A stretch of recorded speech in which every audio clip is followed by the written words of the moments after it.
अस्सलाम वालेकुम everyone, this is Rana Abdullah and you watching Rana Abdullah S social media platform. कल से सोशल मीडिया पे खबर बड़ी वायरल है कि मिर्ज़ा मोहम्मद अली इंजीनियर को गिरफ्तार कर लिया गया है और उनके ऊपर 295 का पर्चा भी हो चुका है। इस हवाले से आज की वीडियो बड़ी अहम है क्योंकि कुछ फेक खबरें और मनफी प्रोपागेंडा जो है वो हमारे मुल्क में हमेशा चलता रहता है। तो इन चीज़ों से बचना और साफ़ और शफाफ जो चीज़ें हैं वो आपके सामने रखना हम सब की ज़िम्मेदारी है। मिर्ज़ा मोहम्मद अली इंजीनियर को गिरफ़्तार ज़रूर किया गया है, लेकिन वो किसी खुफिया अदारे की तरफ से नहीं बल्कि पंजाब पुलिस की तरफ से किया गया। और दूसरी चीज़, उनके ऊपर 295 नाम का कोई पर्चा अभी तक दर्ज नहीं हुआ। उनको 3 MPOs के तहत गिरफ़्तार किया गया। अब 3 MPOs जो लोग नहीं जानते वो समझ लें, इसका मतलब ये है कि अगर पंजाब पुलिस ये समझती है कि किसी शख्स की वजह से मुल्क में या शहर में अमन व अमान ख़राब हो सकता है या कोई कशीदा सूरत पैदा हो सकती है तो वो उसको गिरफ़्तार कर लेते हैं। अब इसमें आगे जाके 2 स्ट्रेटजीज आती हैं। अगर उसने एक्टिविटी गलत की होगी जिसकी वजह से लोग उसके खिलाफ सही एहतजाज कर रहे होंगे तो उसको जेल में डाला जाता है। अगर पुलिस समझती है कि ये एक क्रिटिकल सिचुएशन है तो फिर उसको हवालात की बजाय पुलिस अपने पास रखती है जब तक हालात जो है वो साजगार नहीं हो जाते। मिर्ज़ा मोहम्मद अली इंजीनियर के केस में भी सेम बिल्कुल इसी तरह से है। अब इसके साथ हम बात करते हैं मिर्ज़ा मोहम्मद अली इंजीनियर के ऊपर जो ये सारा मामला बना, उसकी वजह क्या है। रिसेंटली उनकी एक पॉडकास्ट के अंदर उन्होंने ये बयान किया कि जो ईसाई हैं वो नबी पाक सल्लम के बारे में बड़े गलत अल्फाज बयान करते हैं और उन्होंने उनके मुंह से जो वर्ड निकला वो बेसिकली दज्जाल निकल गया, जो एक बहुत ही सख्त लफ्ज़ था जो मैं भी ये समझता हूँ कि उनको नहीं कहना चाहिए था। लेकिन उन्होंने ये बात खुद से नहीं की। उन्होंने कहा कि ईसाई जो है वो इस तरह की बात करते हैं, हमारे नबी के बारे में ऐसे कहते हैं। अब बेसिकली वो वहाँ पे जो बात कर रहा था उसके स्पोर्ट में उसको रेफरेंस देना बड़ा ज़रूरी था कि ये फ़लाँ किताब में मैंने पढ़ा है जी, या फ़लाँ जगह पे मैंने पढ़ा है और उसका जो है वो मैं पॉइंट बयान कर रहा हूँ कि ईसाइयों की मेरे नबी के बारे में ये सोच है।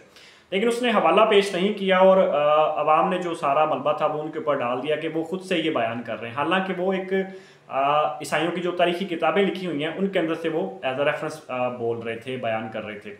तो इस हवाले से जब मैंने थोड़ी सी रिसर्च की तो कई ईसाई जो पादरी गुजरे हैं, अल्लाह ताला की उनके ऊपर लानत हो, उन्होंने मेरे नबी की शान में बड़ी गुस्ताखियाँ की हैं, उसके ऊपर उन्होंने किताबें भी लिखी हैं। जिसमें से एक मशहूर जो पादरी हैं ईसाई, मार्टिन ल्यूथर, अल्लाह की उसके ऊपर लानत हो, उसने भी नबी पाक सल्लम की शान में काफ़ी गुस्ताखियाँ की और इस तरह के जो वर्ड्स हैं जो बेसिकली मिर्ज़ा मोहम्मद अली इंजीनियर अपनी वीडियो में बयान कर रहा था, इस पॉडकास्ट में कह रहा था, इस तरह के वर्ड्स वहाँ पे लिखे हुए।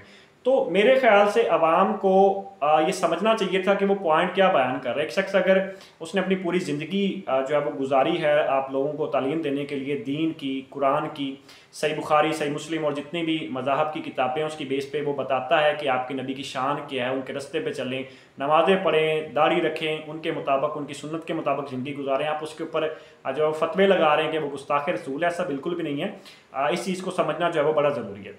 और दूसरी चीज़ ये है कि जो मिर्ज़ा मोहम्मद अली इंजीनियर के हवाले से है, मेरे ख्याल से उनको थोड़ा सा गौर या करना चाहिए था कि वो जिस मुल्क में रह रहे हैं यहाँ पे अगर वो रेफरेंस के साथ या वो उस बुक का हवाला देते हुए बात करते तो वो ज़्यादा बेहतर होता और इस तरह की क्रिटिकल सिचुएशन से वो थोड़ा सा बच जाते। बाकी अल्लाह ताला खैर करेगा, अल्लाह जो भी करता है वो बेहतर करता है। और मेरे ख्याल से यहाँ पे हमें इन बुक्स के ऊपर, ख़ुसूसन इन बुक्स के जो ऑथर्स हैं, इनके ऊपर पाबंदी लगानी चाहिए कि पाकिस्तान में ये तो पब्लिश ही ना हो और उसके बाद पाकिस्तान में स्ट्रिक्टली तौर पे इनको कोई भी ना पढ़े।